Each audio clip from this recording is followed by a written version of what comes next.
Il est temps que la jeunesse africaine s'approprie son destin, qu'elle n'ait pas peur d'être un acteur clair et net dans ce qu'elle veut construire par rapport à demain. Les frustrations que nous avons par rapport à nos régimes particuliers, à nos régimes politiques, j'aime le dire, ne sont pas des visions politiques. Dire que j'aime mon pays, que je veux que mon pays se développe, ce n'est pas une vision politique.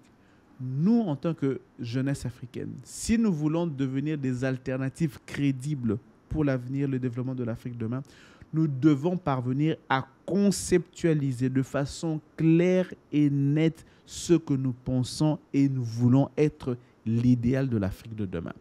Nous devons être capables non seulement de la conceptualiser, mais de conceptualiser aussi leur matérialisation et leur exécution. Dire que je veux que la France parte, ce n'est pas une vision politique. Je veux qu'il y ait moins d'ingérence extérieure, n'est pas une vision politique. Je veux que Bongo parte, n'est pas une vision politique. Je veux que le Gabon soit développé, n'est pas une vision politique. Je veux que le Gabon soit développé, il faut être capable de dire, je veux que le Gabon soit développé par X, Y, Z, et voici, je pense, comment on peut y parvenir. Malheureusement, des années de frustration vis-à-vis des régimes que nous avons connus sur le continent nous a beaucoup plus fait une jeunesse frustrée, en colère, qu'une jeunesse de construction, de propositions concrètes.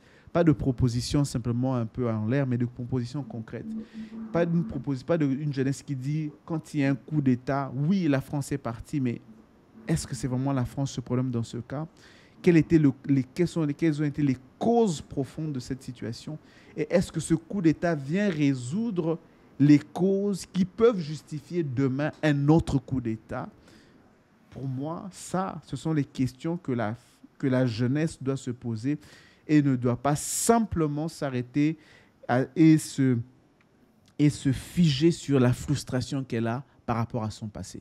Je ne voudrais pas ici faire écho à ce que Sarkozy a dit, que l'Africain n'est pas suffisamment entré dans l'histoire, mais je ne voudrais pas que la jeunesse africaine soit une jeunesse qui est frustrée par son passé. Elle doit être une jeunesse qui est aujourd'hui portée par un idéal qu'elle a su construire, qu'elle a su conceptualiser et qu'elle sait comment elle va la matérialiser pour demain. Sans cela, elle sera une jeunesse qui sera tout le temps frustrée et facilement manipulable. Il suffira qu'un homme en trahi, un dictateur se dise demain « je suis anti-France, je suis anti-ceci » pour dire « oui, voici le nouveau sauveur dont nous avons besoin ».